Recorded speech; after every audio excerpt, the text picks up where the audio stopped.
औज़ुबिल्लाहिमिनश्शैतानिर्रजीम बिस्मिल्लाहिर्रहमानिर्रहीम। अस्सलाम वालेकुम। स्टूडेंट्स, उम्मीद करता हूँ कि आप सब लोग बिल्कुल खैरियत से हैं और आप सबको वेलकम एक मर्तबा फिर ऑनलाइन क्लासेस में।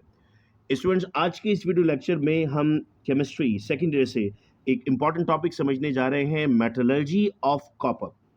सो कॉपर की मेटलर्जी एग्जाम में लॉन्ग क्वेश्चन में पूछा जाता है और इससे डिफरेंट शॉर्ट क्वेश्चंस भी बनते हैं। तो आइए हम इसको अब समझते हैं। लफ्ज़ एक्सट्रैक्शन का मतलब होता है रॉ से किसी चीज़ को हासिल करना। हम इसमें कहते हैं sir copper is mostly extracted from the sulphide ore. और वो चीज़ है जिससे आप एक्सट्रैक्शन करते हैं, which contain about 6% of copper. अब जो स्टेप्स होंगे आपके वो कौन कौन से होंगे, याद रहे कि हमें हेडिंग बनानी होती है, नोट्स बनाने होते हैं। तो आपकी सबसे पहली जो हेडिंग बन जाती है वो बनती है रोस्टिंग। आप कहते हैं the sulphide ore is first roasted. Roasting का मतलब होता है heating strongly in the presence of air. आप अक्सर घर में भी वो खाने में रोस्ट बनाते हैं ना, तो उसमें आप उसको हीट कर रहे होते हैं। तो आप कहते हैं सल्फाइड ओर को आप रोस्ट करेंगे on the heat of large flat furnace. Furnace कहते हैं भट्टी को। Whereby the following changes occur, क्या क्या होगा। Number one, large amount of sulphur burn to sulphur dioxide. Sulphur किस में कन्वर्ट हो जाएगा, सल्फर डाइऑक्साइड में कन्वर्ट होगा। आयरन प्रेजेंट, जो आयरन मौजूद होगा वो Fe ऑक्साइड यानी आयरन ऑक्साइड बन जाएगा, और जो कॉपर मौजूद होगा वो कॉपर सल्फाइड बन जाएगा। तो आपके पास ये रिएक्शन था, ये आपके पास फॉर्मूला है कॉपर के ओर का, सल्फाइड ओर का, जो यहाँ पर भी मौजूद है चैलियोपाइराइट। आपने इसको ऑक्सीजन से रिएक्ट किया तो ये बना Cu2S, FeO और SO2। आपने कहा now the roasted material is then mix with sand. Second step हो जाएगा आपका मिक्सिंग विद सैंड। उस मटेरियल को आपने सैंड से मिक्स किया ताकि आपके पास जितना आयरन मौजूद है वो फेरस सिलिकेट बन के अलग हो जाए, वो फ्लोट करेगा ऊपर लिक्विड के अंदर on the surface of molten matte of copper. The liquid copper matte containing, अब लिक्विड कॉपर मेट में क्या क्या बच गया, देखो इसको तो आपने खत्म कर दिया। अब आपके पास Cu2S मौजूद है, और आपने कहा सर इसके साथ साथ कुछ जो अनवांटेड, जो जिसने रिएक्शन नहीं किया, कुछ मिकदार में आपके पास FeS मौजूद है और सिलिका मौजूद है। अब आप उसको लेकर जाते हैं बेसिमर कन्वर्टर में। ये स्टूडेंट डायग्राम बनी हुई है बेसिमर कन्वर्टर की।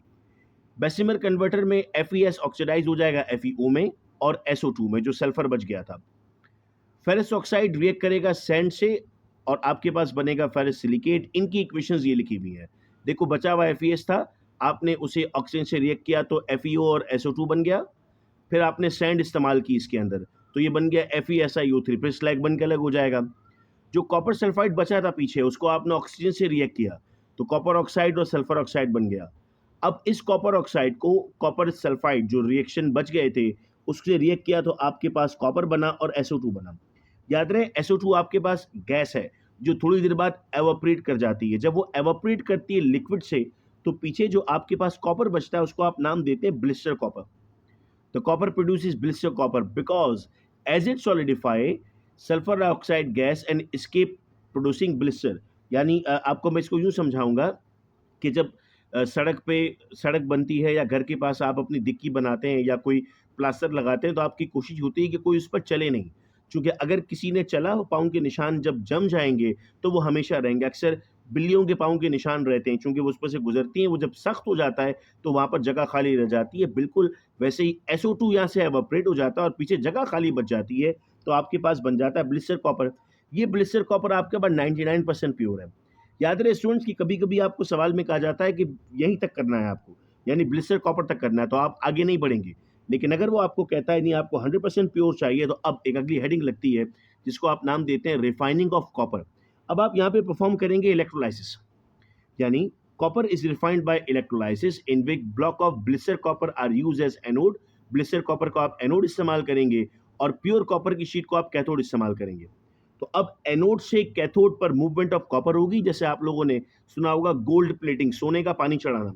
तो जिस चीज़ पर आपको पानी चढ़ाना होता है उसको आप एनोड रखते हैं और कैथोड पे आप प्योर सोना रखते हैं। तो प्योर सोना यहाँ से निकल के मलगना शुरू हो जाता है। बिल्कुल वैसे ही प्योर कॉपर उन जगहों पर बैठना शुरू हो जाएगा जहाँ पर ब्लिस्टर मौजूद थे।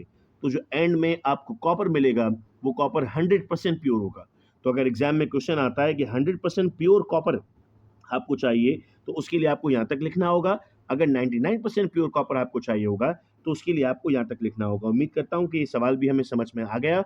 और भी कोई टॉपिक अगर एग्ज़ाम के लिए आपको समझना होगा, तो स्क्रीन पर जो व्हाट्सएप नंबर शो किया गया था आपके सामने, उस पर आप राब्ता कर सकते हैं ताकि आपको वो टॉपिक समझा दिया जाए। बहुत शुक्रिया आप तमाम का इस वीडियो लेक्चर को सुनने का। अपना बेहद ख्याल रखिएगा आप सब लोग। अल्लाह हाफ़िज़।